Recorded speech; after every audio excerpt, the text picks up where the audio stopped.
नमस्कार। आयुक्तालय कॉलेज शिक्षा राजस्थान द्वारा प्रतियोगी परीक्षाओं की तैयारी हेतु संचालित ज्ञान सुधा सक्सेस साथी यूट्यूब चैनल पर आपका स्वागत है। विभिन्न प्रतियोगी परीक्षाओं की तैयारी के लिए यहाँ मानक सामग्री उपलब्ध रहती है और हिंदी विषय में हम बात करते हुए पद्मावती समय पर ये हमारा अगला वीडियो है और इसमें हम पद्मावती भाग 4 इसमें हम करेंगे पद संख्या 25 से चर्चा करने वाले हैं। विशेष रूप से पद्मावती समय पृथ्वीराज रासो का पद्मावती समय सहायक आचार्य भर्ती परीक्षा के पाठ्यक्रम में शामिल किया गया है। इस निमित्त इस पर केंद्रित रहते हुए इसकी व्याख्या, इसकी भाषा, इसकी विशेषताओं पर बात करते हुए हम पदों पर चर्चा कर रहे हैं। पृथ्वीराज रासो के अगले पद पर चर्चा करने से पहले हम उसकी भाषा पर बात करना चाहेंगे।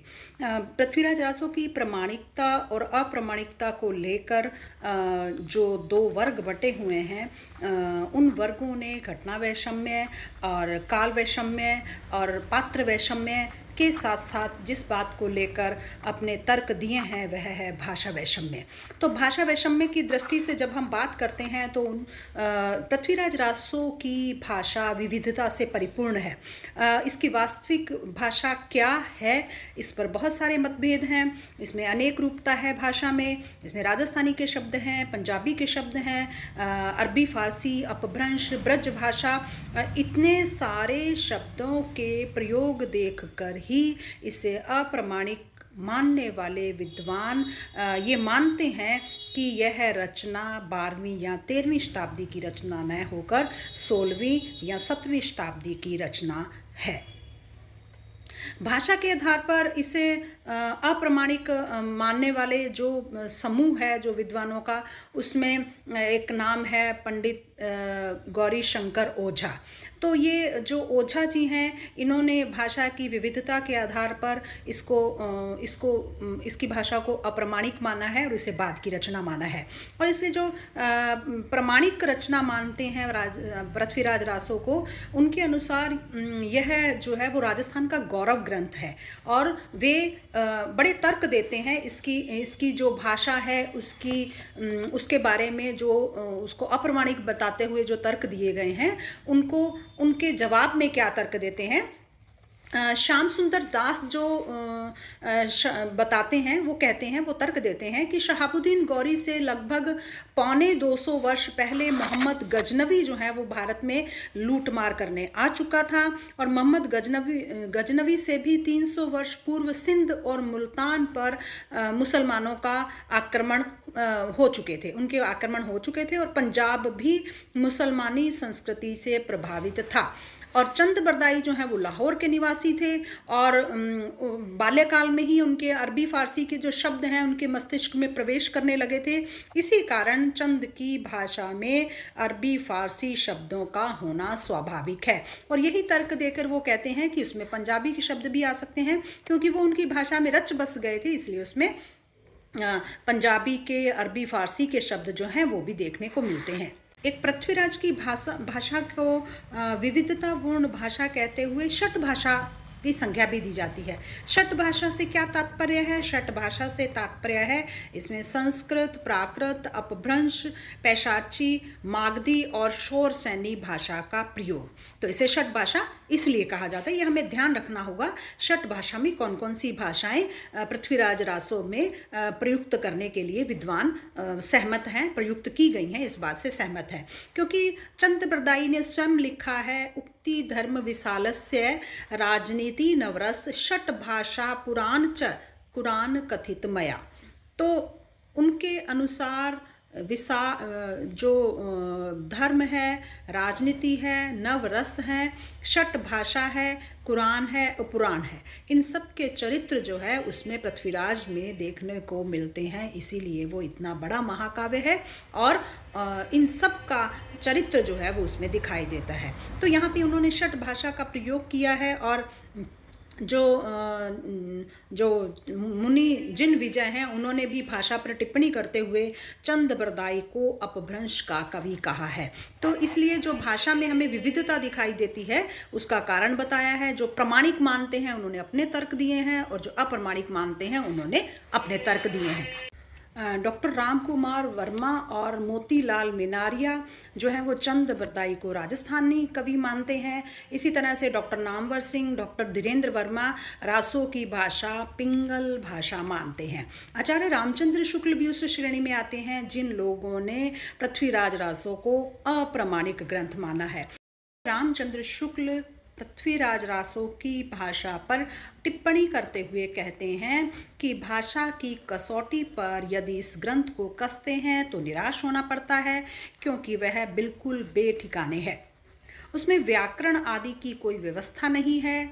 दोहों और कुछ कुछ कवितों की भाषा तो ठिकाने पर है, पर त्राटक आदि छोटे छंदों में तो कहीं कहीं अनुस्वारांत शब्दों की ऐसी मनमानी भरमार है जैसे किसी ने संस्कृत प्राकृत की नकल की हो। तो इस तरह से पृथ्वीराज रासों को अप्रमाणिक मानने वालों में आचार्य रामचंद्र शुक्ल का नाम भी है, और उन्होंने भाषा को लेकर भी पृथ्वीराज रासों की भाषा को कटघरे में खड़ा किया है। षटविध भाषा कहा जाता है, हमने पहले बात की है। इसी तरह से जो अप्रमाणिक मानने वाले लोग हैं वो ये कहते हैं कि पृथ्वीराज रासों में भाषा का मनमाना प्रयोग है। इसमें जो है वो वर्ण जहाँ हस्म होने चाहिए थे वहाँ अपने आप ही कवि ने दीर्घ कर दिए हैं, और दीर्घ से वो कई बार हस्व भी कर देते हैं। इस तरह से बहुत सारी जो भाषा को लेकर विभिन्न विभिन्न टिप्पणियाँ, विभिन्न विभिन्न मत जो हैं वो हमें सुनने को मिलते हैं। और इन सारे मतों को प्रतियोगिता की दृष्टि से हमें ध्यान रखना चाहिए कि किसने पृथ्वीराज रासों की भाषा को लेकर क्या कहा है। आगे बढ़ते हैं और बात करते हैं पृथ्वीराज रासों के पद्मावती समय पर।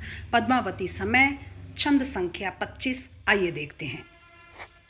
सोधि जुगति को कंत कियो तब चित्त चहों दिस, लयो विप्र गुरु बोल कही समुझाए बात तस, नर नरिंदम नरपति बड़े गढ़ द्रुग अशेष है, सीलवंत कुल शुद्ध देहु कन्या सुनरेश है।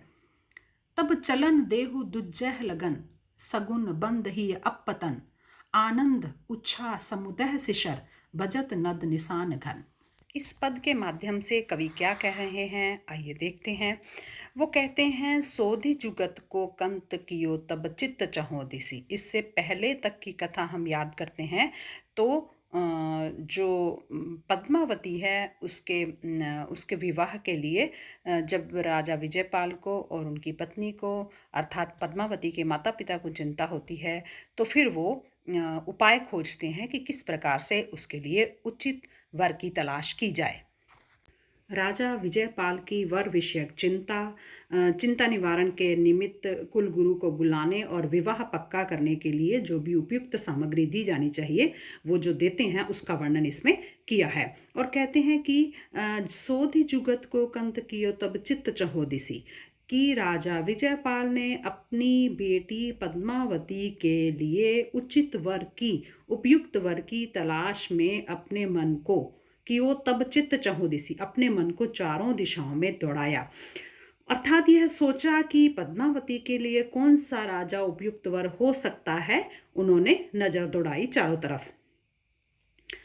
लयो विप्र गुरु बोल, और इस असमंजस में ही उन्हें कुछ समझ नहीं आया, उन्हें कुछ नहीं सूझा, तो उन्होंने अपने कुलगुरु, विप्र गुरु, कुल गुरु, राजपुरोहित, राज दरबार के जो ब्राह्मण थे कुलगुरु, उनको बुलवाया और कही समुझाए बात तस, और उनको अपनी बात इस प्रकार से समझाते हुए उन्होंने कही कि नर नरिंदम नरपति बड़े गढ़ द्रुग अशेष, कि इस सृष्टि में, इस संसार में जहाँ पर भी जो है नर नरिंदम नरपति, जो राजा सबसे श्रेष्ठ राजा हो, नर नरिंदम मनुष्यों में इंद्र के समान हो, जो मनुष्यों में इंद्र के समान सर्वश्रेष्ठ गुणों से संपन्न हो, नरपति नरेश हो, राजा हो, बड़े गढ़ दुर्ग है अशेष है, जिसके पास बड़ा किला हो, असंख्य दुर्ग हो,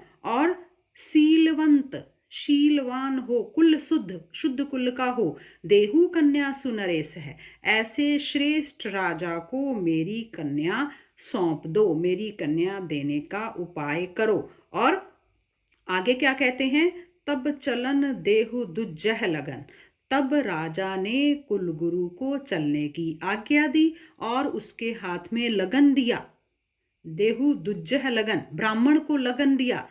सगुन बंद ही अपतन, सगुन की सामग्री जो कुछ भी ऐसे में दी जा सकती है, टीका सामग्री जो भी होती है, टीके की सारी सामग्री, रोली आदि जो है, वो उन्होंने उसके हाथ में ही हपतन, अपतन मतलब सौंप दिया, उसके हाथों में सौंप दिया। और आनंद उछा समुद्र है शिशर, बजत नद निशान गन। और यह समाचार मिलते ही समुद्र शिखर में कि पद्मावती के लिए उचित वर की तलाश प्रारंभ कर दी गई है और शीघ्र ही पद्मावती का विवाह होगा। यह खबर समुद्र शिखर में मिलते ही समुद्र शिखर में चारों ओर आनंद व उत्साह का वातावरण छा गया। बजत नद निशान घन, और वहां पर प्रचंड ध्वनि के साथ में घनघोर नगाड़े बजने लगे।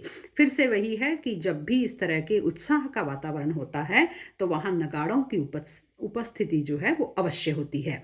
तो इस तरह उन्होंने बताया है कि कैसे एक राजा विजयपाल जो हैं अपने पिता होने का धर्म निभाने के लिए तत्पर हैं और अपने पुत्री पद्मावती का कन्यादान करने के लिए अपने राजपुरोहित को बुलाते हैं, उन्हें आदेश देते हैं और उनकी क्या इच्छा है, क्या वो वर, कैसा वर चाहते हैं, वो उसको बताकर ये सौंपते हैं लगन की सामग्री, टीका, रोली आदि, और फिर उनको वहाँ से प्रस्थान करने की आज्ञा देते हैं। इस तरह एक प्रकार से वो पद्मावती की सगाई पक्की करने के लिए ही, वागदान करने के लिए ही राजपुरोहित को वहाँ से भेजते हैं, आज्ञा देते हैं, निर्देश देते हैं, आवश्यक निर्देश देकर भेजते हैं। अगला पद देखिए क्या है, सवा लश उत्तर सयल कुमाऊ गढ़ दुरंग, राजत राज कुमुद मणि है गय द्रिब अवंग। जब पद्मावती के लिए उचित वर की तलाश करते हैं राजपुरोहित, तो वो किसे उचित वर के रूप में तय करते हैं, वागदान किसके साथ करना तय करते हैं, ये इसका वर्णन यहाँ पे किया गया है कि सवालश, सवालश अर्थात शिवालिक, उत्तर सयल, उत्तर दिशा में शिवालिक नामक जो पर्वत श्रेणियां हैं, वहां पर कुमाऊ गढ़ दुरंग, वहां पर एक बहुत ही दुर्गम किला है कुमाऊ नाम का। राजत राज कुमुद मणि, उस कुमाऊ नाम के दुर्ग पर राजा कुमुद मणि राज्य करते हैं। है गय द्रिब अभंग, और वे राजा बहुत संपन्न हैं, समृद्ध हैं, वैभवशाली हैं, और उनके पास असंख्य मात्रा में घोड़े, हाथी और द्रव्य है। द्रव्य मतलब संपत्ति है, द्रव्य से यहाँ मतलब है संपत्ति से। तो उनके पास असंख्य मात्रा में घोड़े हैं, हाथी हैं और संपत्ति है, अर्थात वे बहुत ही वैभवशाली और समृद्ध राजा हैं। चंद बरदाई की वर्णनात्मकता जो है वो अपने आप में बहुत विलक्षण है, वर्णनात्मकता के लिए जाने जाते हैं, वर्णनात्मक शैली जो है उनकी बहुत ही प्रसिद्ध रही है। अगली पंक्तियों में वह कहते हैं, नारिकेल फल परठी दुज, चोक पूरी मणिमुत्ती, दई जो कन्या वचन बर, अति आनंद करी जुत्ती। वो कहते हैं इस तरह से जब राजपुरोहित को यह सुनिश्चित हो जाता है कि राजा कुमुदमणि शिवालिक की पर्वत श्रेणियों में विद्यमान कुमाऊ नामक दुर्ग के राजा कुमुदमणि जो हैं वो पद्मावती के लिए उचित वर होंगे, तो वो क्या करते हैं, नारिकेल फल परठी दूजी, कि वो नारियल के फल को स्थापित करते हैं, और ब्राह्मण जो हैं, राजगुरु जो हैं, वे राजगुरु कुल गुरु जो हैं वो नारियल के फल को वहाँ पर स्थापित करते हैं, और चोक पूरी मणि मुत्ती, और मणियों और मोतियों से चोक को पूर कर दई जो कन्या वचन वर, और उस वर को कन्या देने का वचन देते हैं। अति आनंद करी जुत्ती, अत्यंत आनंद के साथ और युक्ति पूर्वक, युक्ति पूर्वक मतलब बकायदा विधि विधान से, पूरे पूजा पाठ के साथ विधि विधान से वो राजा कुमुदमणि के साथ में पद्मावती के वागदान संस्कार को संपन्न करते हैं। वागदान से यहाँ तात्पर्य क्या है, सगाई से, सगाई की जो विधि होती है उसको वो पूरे मंत्रोच्चार के साथ, पूरे पूजा पाठ के साथ में वहां पर संपन्न करते हैं। आगे क्या वर्णन कर रहे हैं वो कि विहसित वरम लगन लिन्नो नरिंदम, बजी द्वार द्वार सु आनंद दुंदम गडनम गणपति सब बोली नुनते आइए भूप सब कुटुंब सजुते। कि जब राजपुरोहित ने उन्हें वागदान संस्कार संपन्न कर दिया तो राजा कुमुदमणि जो हैं उन्होंने भी विहिसित, विहिसित से तात्पर्य है हंसते हुए, अर्थात बड़ी प्रसन्न मन के साथ में, बड़े हास्य के साथ में उन्होंने नरिंदम, नरों में जो इंद्र के समान है, राजा कुमुदमणि जो वर के रूप में वागदान संस्कार जिनके साथ संपन्न किया गया है, उन्होंने सारी लगन की सामग्री को स्वीकार किया, अर्थात उस रिश्ते को, उस नाते को, उस वागदान को उन्होंने अपनी स्वीकृति दी, सम्मान दिया। बजी द्वार द्वार सु आनंद दुंदम, और इस तरह से द्वार द्वार में आनंद की धुंध भी बजने लगी, चारों ओर हर्ष और उल्लास का वातावरण छा गया। और फिर आगे कहते हैं गणनम गणपति सब बोली नुनते, और राजा कुमुदमणि ने अपने आसपास के सभी दुर्गों के जितने भी श्रेष्ठ दुर्गपति थे, सभी राजा थे, उनको नुनते, नुनते अर्थात न्योता दिया, उन्हें निमंत्रित किया, उन्हें आमंत्रित किया। और आइए भूप सब कुटुंब संजूते, और जिन जिन को भी राजा कुमुदमणि ने निमंत्रित किया था वे सभी वहां पर अपने कुटुंब के साथ वहां पर उपस्थित हुए, वहां पर पधारे। कुटुंब संजुते, कुटुंब सजुते, सजुते मतलब संयुक्त रूप से, अर्थात संयुक्त रूप से अपने अपने कुटुंब के साथ इस मंगल वेला में कुमुदमणि को शुभकामनाएं देने के लिए वे सभी दुर्गपति जो हैं वो वहां पर उपस्थित हुए। अगला पद है चले 10 सहस असवार जानम पूरिय पैदल 33 स्थानम मंत मद गलित स पंचदंती मनोसाम पहाड़ बुगपति पंती। इस तरह से जब कुमुदमणि की बारात आगे बढ़ती है तो वो उस बारात का वर्णन करते हुए चंद कवि कहते हैं कि चले 10 सहस असवार जानम, कि 10,000 जो राजा कुमुदमणि की जो सेना है, जो बारात है, उसमें कितने सैनिक हैं उनका वर्णन करते हुए वो कहते हैं कि राजा कुमुदमणि जो है वो अपनी बारात को सजाकर रवाना होते हैं और उनके साथ 10,000 घुड़सवार, सहस असवार घुड़सवार और जानम रथ सेना, रथ सेना मतलब इतने जो उनके सैनिक थे उनके साथ में थे। और पूरी पैदल 33 स्थानम, और पैदल सैनिक इतने थे कि उनसे 30 पड़ाव पूरी तरह से भर जाएं, पूरी तरह से परिपूर्ण हो जाएं, इतने सैनिक थे। और मंत मद गलित स पंचदंती, और इसके साथ साथ में 33 जो स्थान और मंडलों से आए हुए जो सैनिक थे, इसके साथ ही 500 सैपंच अर्थात 500 ऐसे ऐसे हाथी थे जिनके मंत मद गलित जिनके मस्तिष्क के बगल वाले भाग में कुंभस्थल में सदैव मद झरता रहता है। ऐसे उत्तम कोटि के हाथी जिनके दंती, जिनके विशेष दांत थे, बहुत प्रसिद्ध होते हैं, बहुत बहुमूल्य होते हैं हाथियों के दांत।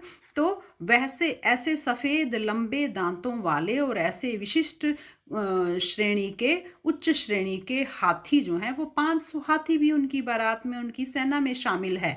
और उन हाथियों को देखकर ऐसे लगता है, उनके दांत को देखकर, उन हाथियों की विशाल काया को देखकर ऐसे लगता है मनो साम पहाड़ बुग पंती पंती, कि मानो श्याम श्याम काले काले पहाड़ के ऊपर बगुलों की पंक्तियां विराजमान हों। ये सारे हाथी जब एक साथ बढ़ते हैं और उनके जो आकार है, काला आकार है, श्याम वर्णी है हाथी, तो काला आकार जो है वो पहाड़ का झलक देता है, पहाड़ के समान प्रतीत होता है। और उनके जो दांत हैं, सफ़ेद दांत, वो सफ़ेद दांत ऐसे लगते हैं कि बगुलों की पंक्तियां उन पहाड़ों पर बैठी हैं। बहुत सुंदर यहाँ पर उत्प्रेक्षा का प्रयोग जो है वो कवि ने किया है। अगला पद भी चंद बरदाई की वर्णनात्मक शैली को ही दर्शाता है। और फिर से वो जब किसी भी राजा की सेना का वर्णन करते हैं तो वो उनकी वर्णनात्मक शैली जो है वो और ज़्यादा निखर कर सामने आती है। यहाँ पर भी जो राजा कुमुदमणि हैं उनकी बारात का वर्णन कर रहे हैं, उनकी सेना का दल बल का वर्णन यहाँ पर कवि कर रहे हैं। और वो कहते हैं कि चले अग्गी तेजी जु तत्ते तुषारम, कि उनकी बारात के आगे चलने वाले जितने भी घोड़े हैं, तत्ते तुषारम, वे सभी तुषार देश के तीव्रगामी घोड़े हैं, कोई साधारण घोड़े नहीं हैं और बड़े तीव्रगामी, तीव्र गति से चलने वाले हैं, इसलिए वो बारात के आगे आगे चल रहे हैं।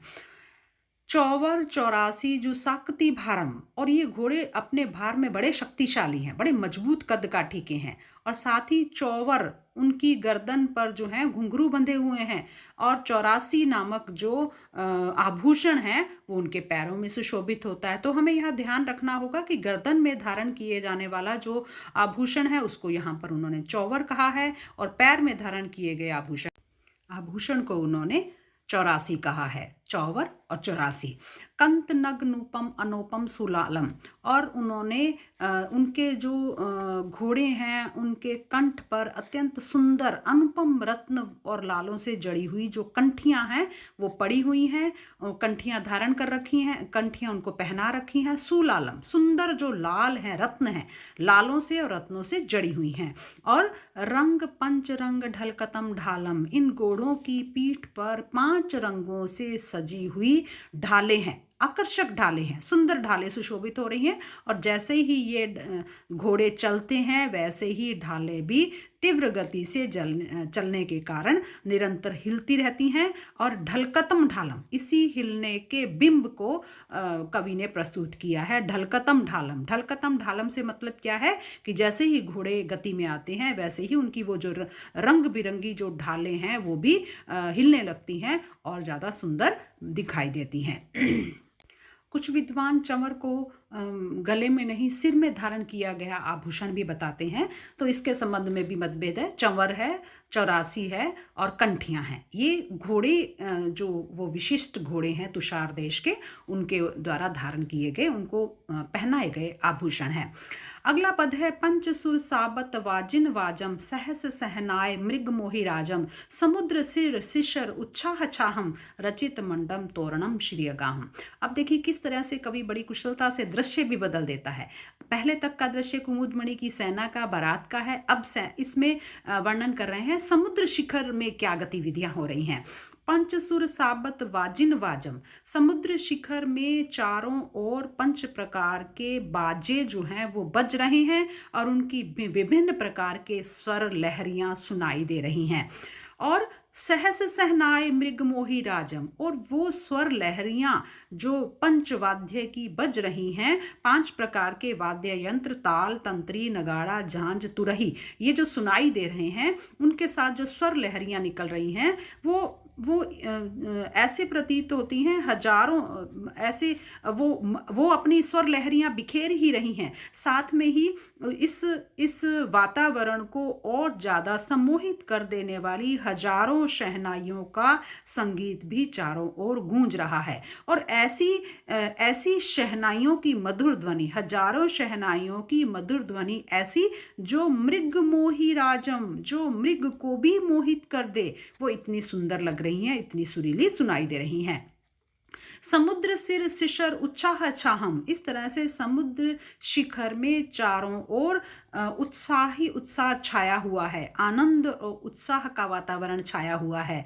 रचित मंडप तोरण श्रिय गायम, और पूरे नगर में चारों ओर बहुत ही सुंदर मंडप रचाए जा रहे हैं और उनको बंधनवार से, बहुत ही सुंदर बंधनवार से सजाया जा रहा है। श्रिय गाहम, श्रिय गाहम मतलब अपार शोभित होने वाले बहुत सुंदर तोरण, बंधनवार मंडपों की रचना की जा रही है बहुत सुंदर, और उनको बंधनवार से सजाया जा रहा है। अब फिर से दृश्य बदलता है, देखिए।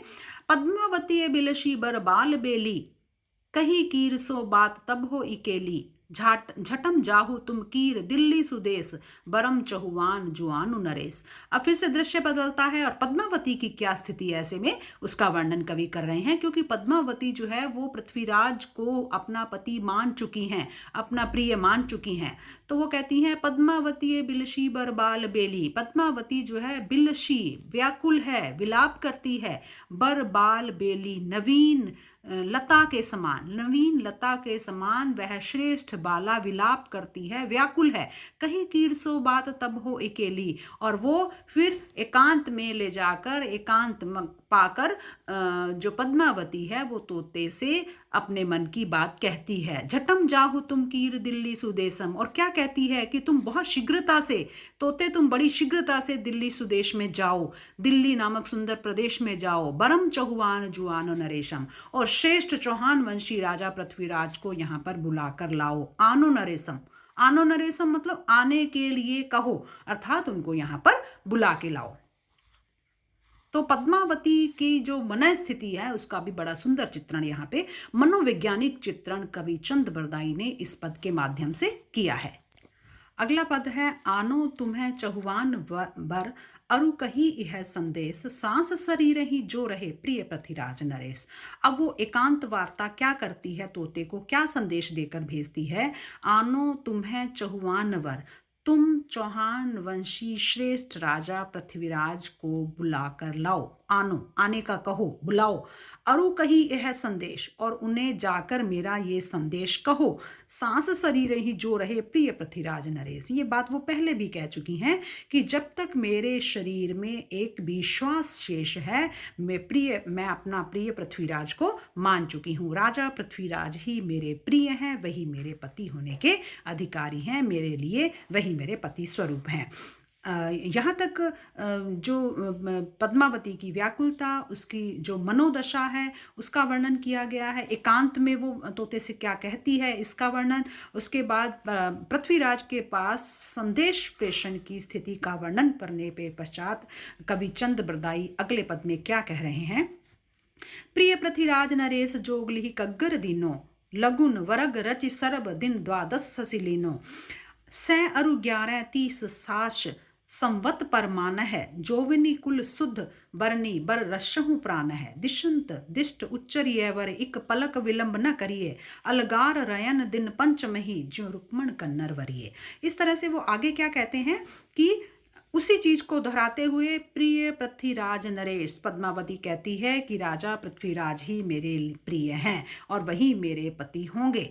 जोगली ही कग्गर तीनों, वह योग बनाती है, योग कुंडली पूरी बनाकर लिखती है योग, और वह कागज जो है देती है कि तुम जो है वो राजा को सौंप देना। और क्या लिखती है उसमें, लगुन वरग रचि सरब, उसने लगन कुंडली सारी रचना करी।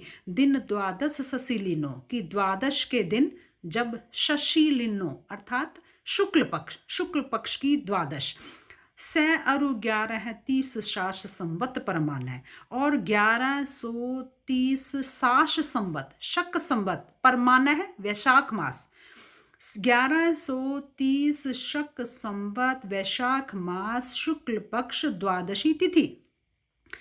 जोविनी कुल शुद्ध वर्णी वर रसहु प्राणो, अगर आप इस युवती को, इस स्त्री को शुद्ध कुल की मानते हैं तो आप इसका वरण कीजिए और वर के रूप में यहाँ पधार कर इसके प्राणों की रक्षा कीजिए। दिशंत दिष्ट उच्चरिय वर इक पलक विलंब न करिए, और फिर बार बार उल्लेख करती है कि जिस दृष्टि जिस घड़ी आप इसका उच्चारण करें, मेरे संदेश को पढ़ें, एक पल भी विलंब न करें, एक घड़ी के लिए भी आप देरी न करें। अलगार रयन दिन पंचमही ज्यों रुक्मणी कन्नर वरिये। और क्या अंतिम उसमें संदेश देती है कि अलगार रयन दिन पंचमही, गुप्त रूप से 5 दिन रात के भीतर आप यहाँ पर पहुँचें, और उसी प्रकार से पद्मावती को अगर आप शुद्ध कुल की समझते हैं उसी प्रकार से उसका वरण कीजिए, जैसे श्री कृष्ण ने रुक्मणी का वरण किया था। जिस तरह से रुक्मणी का वरण किया वैसे ही आप भी आकर मेरा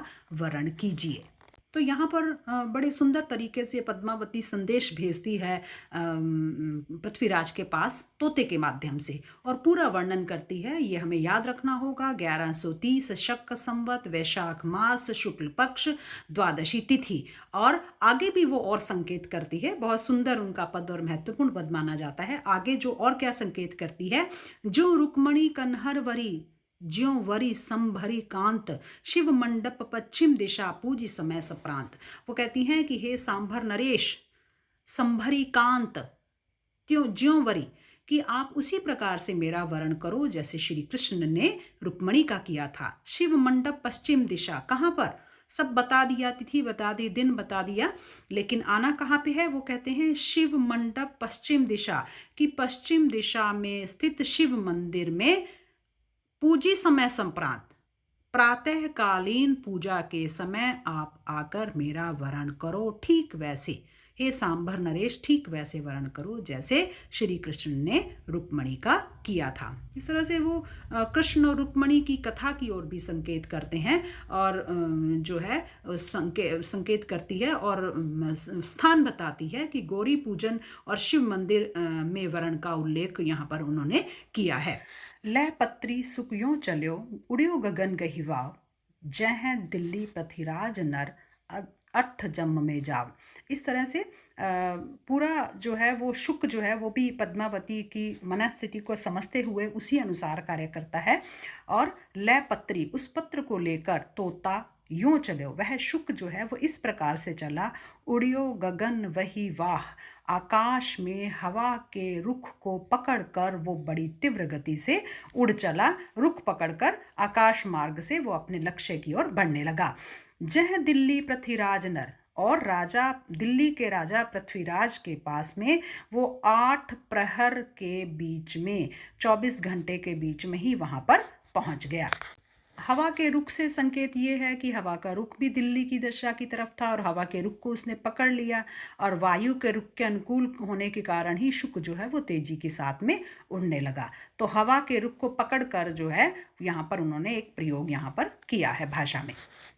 अगला पद है, दिय कग्गर नृपराज कर, बुली बंचिय पृथ्वीराज, सुख देशत मन में हंसे, कियो चलन को साज।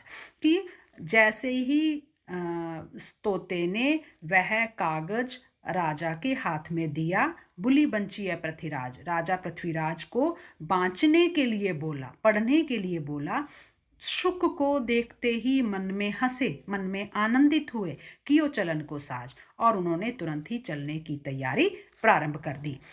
उहे घड़ी उही पलनी, उहे दिन बेर उहे सजी, सकल सूर सामंत लिए तब बोली बम्ब बजी, अरु कवि चंद अनूप रूप सरसै बर कह बहू, और सेन सब पक्ष सहस सेना तिय सशहु। चामुंड राय दिल्ली धर है, गणपति करी गढ़भार दिए, अलग राज अलगार राज पृथ्वीराज तब पूर्व दिस तब गमन किए। अब क्या प्रतिक्रिया होती है राजा पृथ्वीराज की जैसे ही उनको पत्र मिलता है, उसका वर्णन यहाँ पे किया है। उहे घड़ी उहे पलनी, कि उसी क्षण उसी पल, उहे दिन बैर उहे सजी, उसी समय बेर, उसी समय उन्होंने तैयारी प्रारंभ कर दी। सकल सूर सामंत लिए सब बोली बम्ब बजी, अपने सारे जो दरबारी, जो मंत्री थे, जो सामंत थे, उन सबको उन्होंने बुला लिया तुरंत। कैसे? बम्ब बजी, बम्ब बजी मतलब शंख बजाकर, एक तरह से विशेष प्रकार की जो ध्वनि है जिसको बजाकर संकेत किया जाता है कि कोई विशिष्ट स्थितियां हैं जिसके कारण सभी मंत्री, सभी दरबारी सामंत जो है वो तुरंत उपस्थित हो जाते हैं। अरु कवि चंद अनूप रूप सरसै बर कह बहू, और उस समय वो अपने अनुपम मित्र चंद्रबरदाई को भी बुलाते हैं, जो कवि हैं और जो सुंदर रूप व सरस व्यक्तित्व के अनेक प्रकार से वर्णन करते हैं। रूप सरसै बर कह बहू, बहुत सुंदर तरीके से कहते हैं, बहु विविध प्रकार से। यही कविता का कौशल है, क्योंकि वो कवि हैं इसलिए अपने कौशल में पारंगत भी हैं। और सेन सब पक्ष, बाकी सारी सेना को पीछे छोड़कर, सहस सेना तिय सशहु, और अपने साथ जो है केवल 3000 सैनिकों को अपने साथ में लेकर जो पृथ्वीराज हैं वो तैयारी करते हैं, चलने का प्रस्थान की तैयारी करते हैं। और क्या करते हैं तैयारी? चामुंड राय दिल्ली धरे, चामुंड राय को वो दिल्ली का गणपति नियुक्त करते हैं। गणपति करी गढ़ भार दिए, गणपति नियुक्त करके उसे गढ़ की जिम्मेदारी, उसकी सुरक्षा का दायित्व चामुंड राय को सौंपा, और अलगार राज पृथ्वीराज तब पूर्व दिस तब गमन किया। इस तरह से राजा पृथ्वीराज ने बिल्कुल गुप्त रूप से अलगार, क्योंकि उस पत्र में भी यही संकेत दिया था पद्मावती ने, तो राजा पृथ्वीराज भी अपनी तैयारी को गुप्त रखते हुए गुप्त रूप से ही पूर्व दिशा की ओर, पूर्व दिस तब गमन किए। राजा पृथ्वीराज ने पूर्व दिशा की ओर अर्थात समुद्र शिखर जाने के मार्ग पर प्रस्थान किया। जा दिन, अगला पद है, जा दिन सिशर बारात गए, ता दिन गए पृथ्वीराज, ताही दिन पातशाह को भई गजने आवाज। और संयोग है कि जिस दिन राजा कुमुदमणि की बारात समुद्र शिखर में पहुंचती है, जा दिन सिशर बारात गए, ता दिन गए पृथ्वीराज, उसी दिन पृथ्वीराज भी वहां पर पहुंच जाते हैं। ताही दिन पादशाह को, और उसी दिन पातिशाह, पतिशाह मतलब बादशाह, बादशाह शहाबुद्दीन गौरी को भी भई गजनी आवाज, गजनी में यह समाचार मिल जाता है कि राजा पृथ्वीराज जो हैं अपने कुछ सैनिकों के साथ में दिल्ली से बाहर गए हैं। तो ये समाचार जो गजनी है वहां पर विद्यमान शहाबुद्दीन गौरी तक भी पहुंच जाता है। और आगे का पद क्या है, सुनी गजने आवाज चढ़ियो सहाबदीन बर, बुरा सान सुल्तान कास कावली अमीर धुर, जंग जुरन जालिम जुझार, बुच सार भार भुअ, धर धमकी भजी शेष गगन रवि लुप्पी रैन हुए, उलटी प्रवाह मनु सिंधु सर, रुक्की राह अड़ियो रही, तिही घरी राज पृथ्वीराज सो चंद वचन यही विधि कही है। अब यहाँ पर जैसे ही समाचार प्राप्त होता है बादशाह शहाबुद्दीन गौरी को, उसकी क्या प्रतिक्रिया होती है उसका वर्णन है। सुनी गजने आवाज, गजनी में शहाबुद्दीन चढ़ियो शहाबुद्दीन गौरी को जैसे ही यह समाचार मिला कि पृथ्वीराज जो है वो अपने प्रमुख और वीर साहसी सैनिकों को लेकर समुद्र की ओर प्रस्थान कर रहा है। इस प्रस्थान को यद्यपि पृथ्वीराज ने गुप्त रखा था, लेकिन फिर भी यह सूचना शहाबुद्दीन को पहुंच जाती है और पृथ्वीराज जो है समुद्र शिखर की ओर जा रहा है, तो वो शीघ्र ही वो भी भारत पर आक्रमण कर देता है। और कहता है चढ़ियो शहाबुद्दीन सर, और वो बताते हैं कि शहाबुद्दीन जो है वो चढ़ाई शुरू कर देता है, दिल्ली की ओर बढ़ना प्रारंभ कर देता है। शुरासान सुल्तान, अब यहाँ पर जो शहाबुद्दीन गौरी है उसकी सेना का वर्णन है। तो ये जो सेना वर्णन है, युद्ध वर्णन है, सेना वर्णन, इसकी भिन्नता को हमें समझना होगा। यहाँ पर उन्होंने शहाबुद्दीन गौरी की सेना का वर्णन किया है कि खुरासान सुल्तान की, उसकी सेना में खुरासान के सुल्तान है, कास ताशकंद के, काबुल के मीर धुरंधर मीर हैं, धुरंधर सरदार जो हैं वो उसकी अग्रणी सरदार जो हैं उसकी सेना में शामिल हैं। जंग जुरन झालिम जुझार, वो इतने कुशल हैं, इतने रण कौशल है उनके अंदर कि जंग जुरण, रण बांकुरे हैं, जंग में जुट जाने वाले, जालिम, युद्ध में बहुत जालिम, कठोर, जुझारू, संघर्ष करने वाले अंतिम सांस तक, बुझ सार भार भू है, और जिनकी बुझाएं जो हैं वो उनकी बुझाएं जो हैं वो धरती पर पृथ्वी का बोझ उठाने में भी सक्षम हो, इतनी उनकी ताकतवर बुझाएं हैं। भुज सार भार भुअ, बुझाओं का भार इतना है कि मानो वो सारी पृथ्वी के भार को उठा लेंगे। धर धमकी भजी शेष, और जैसे ही इतने रण बांकुरे मजबूत विशाल जो सैनिक हैं शहाबुद्दीन गौरी की सेना में जो शामिल है, वो जैसे ही आगे बढ़ते हैं, चढ़ाई की तैयारी करते हैं, धर धमकी, धरती कांपने लगी, और भजी शेष। अब देखिए कवि की कल्पना है, इसका प्रयोग भी उन्होंने अनेक बार किया है कि धरती जब कांपने लगती है तो कवि की कल्पना है कि ऐसे लगता है कि मानो शहाबुद्दीन गौरी की सेना के वीर सैनिकों के शौर्य से, उनके जालिमपन से डर के मारे जो धरती को धारण करने वाला शेषनाग भाग गया, और इसी कारण धरती जो है वो कंपित होने लगती है। और गगन रवि लुप्पी रैन हुए, और आकाश में विद्यमान सूर्य भी मानो डर के मारे छिप गया है, लुप्त हो गया है, अंधकार छा गया है। कल्पना तो ये है कि वो इतने सारे मजबूत सैनिक जब एक साथ चलते हैं तो धरती में धमक होने लगती है, और उनके पैरों के चलने के कारण जो धूल उड़ती है वो चारों ओर अंधकार ही अंधकार मचा देती है, उसके कारण सूर्य लुप्त हुआ प्रतीत होता है। लेकिन कवि की कल्पना ये है कि डर के मारे मानो आकाश में विद्यमान सूर्य भी लुप्त हो गया और इस धरती को धारण करने वाला शेषनाग भाग गया, इसलिए धरती कांपने लगती है। उलटी प्रवाह मनो सिंधु सर, रुक की राह अड़ियो रही। और जैसे ही आगे बढ़ते हुए पृथ्वीराज को के मार्ग में वो खड़ा हो गया, तो ऐसे लगा कि मानो जो नदी का प्रवाह जो है वो उलट कर समुद्र की न बढ़कर पीछे की ओर लौट रहा हो। वो एकदम से रास्ता रोक कर मानो खड़ा हो गया, और सिंधु की तरफ जो है उसका प्रवाह जो था बढ़ना चाहिए था, वो वापस लौटने लगा। वो इस तरह से उसके रास्ते को रोककर, उमड़ती हुई जो नदी थी उसके रास्ते को रोककर खड़ा हो गया कि वो जो प्रवाह है वो उल्टा बहने लगा। तिही घरी राजा पृथ्वीराज सो चंद वचन यही वधिक है। और पृथ्वीराज का रास्ता रोककर जब शहाबुद्दीन गौरी की सेना खड़ी हो गई, तो जैसे समुद्र नदी के प्रवाह को रोककर खड़ा हो गया हो और नदी का जल उलट कर पीछे की ओर लौट रहा हो, तो शहाबुद्दीन जो है वो इस तरह से पृथ्वीराज की जो स्थिति है, शहाबुद्दीन के रास्ता रोकने की स्थिति है, उसको कवि चंद जो हैं वो राजा पृथ्वीराज से बताने लगे। इस प्रकार से बताने लगे, इस प्रकार उन्होंने इन वाक्यों में, इन बातों में, इन शब्दों के माध्यम से वो वर्णन किया है। कवि ने शहाबुद्दीन गौरी की सेना का वर्णन करने के, उसके वीरता का वर्णन करने के साथ साथ साथ शहाबुद्दीन गौरी की सेना की निर्ममता का वर्णन भी किया है कि वो कितने जालिम हैं और कितने निर्मम हैं। और इस प्रकार से यहाँ तक जो शहाबुद्दीन गौरी और पृथ्वीराज का जो आमना सामना होता है, वहाँ पर उन्होंने वर्णन किया है। आज के लिए इतना ही। धन्यवाद।